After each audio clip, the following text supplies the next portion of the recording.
So, hello everybody. Can you remember what your school used to look like? Picture on the left, maybe? Our job is to redesign it to look like the picture on the right. My name is Violetka, and this is Maria.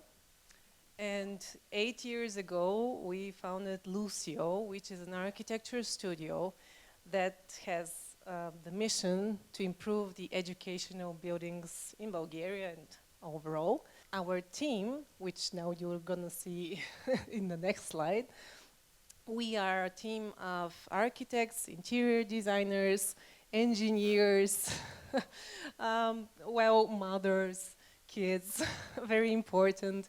But what binds us all together, what we share in common inside the studio, is our mission that we want to improve education by improving the built environment in schools and kindergartens. So, since we are architects, we are going to show you now a bunch of minimalistic drawings and award-winning projects. No, don't worry, we won't.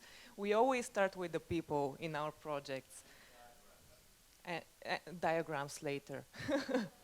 So what we do is that we go, every time we have a project, we go on site and we find the people who will be using this space, and we talk with them a lot, we ask them questions, we listen. They talk and talk and talk, and bit by bit they start telling their stories, what are their challenges, how space gets in the way of their goals.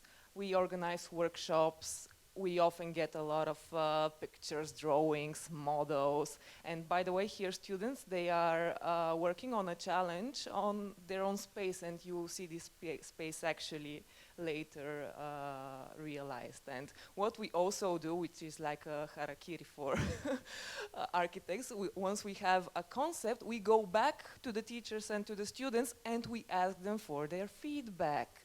And as you can see, these post-its are over there. Those are actually feedback from the people for us. So what happens eventually is that we get pretty aligned with the goals of the people. This is a stakeholders map. This is all of the users of our latest project and their interrelations. This is nursery, school, and cultural center. Yay, let's go back to school.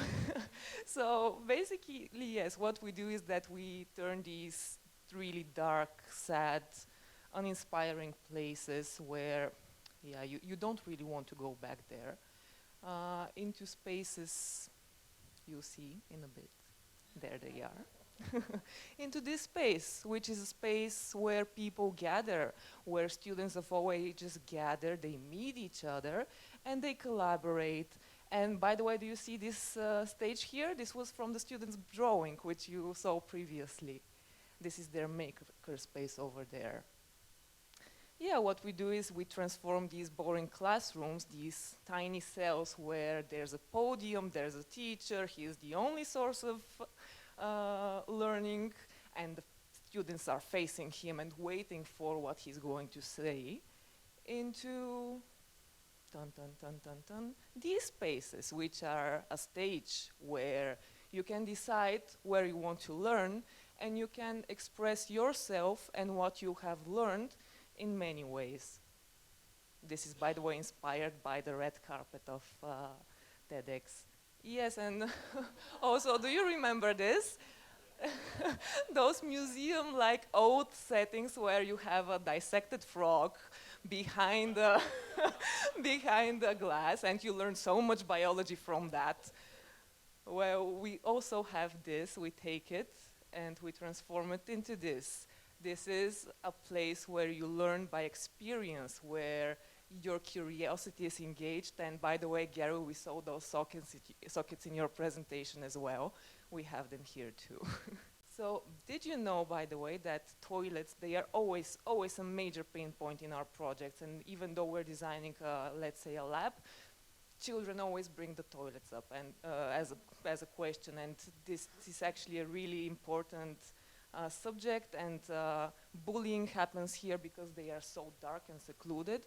Well, what we did here in this project is that we opened them, and this is now a public space in the school, and behind you it is the corridor, and teachers can see what's happening there, and children are actually staying there and enjoying themselves in the toilets. There are sinks there, so they're having a blast. And so what? What's the impact? One thing we know for sure is that children have become more self-disciplined, so they don't need a teacher to tell them shut up or go there, do that.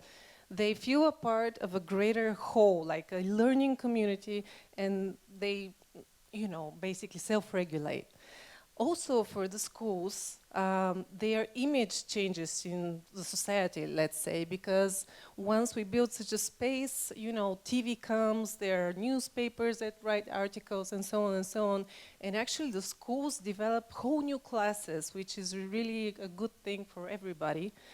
And most importantly, aggression in the whole school decreases. Why? Because when you mix the ages from the little ones to the big ones, the parents and the teachers in a single space, they get to know each other, and this is a crucial outcome.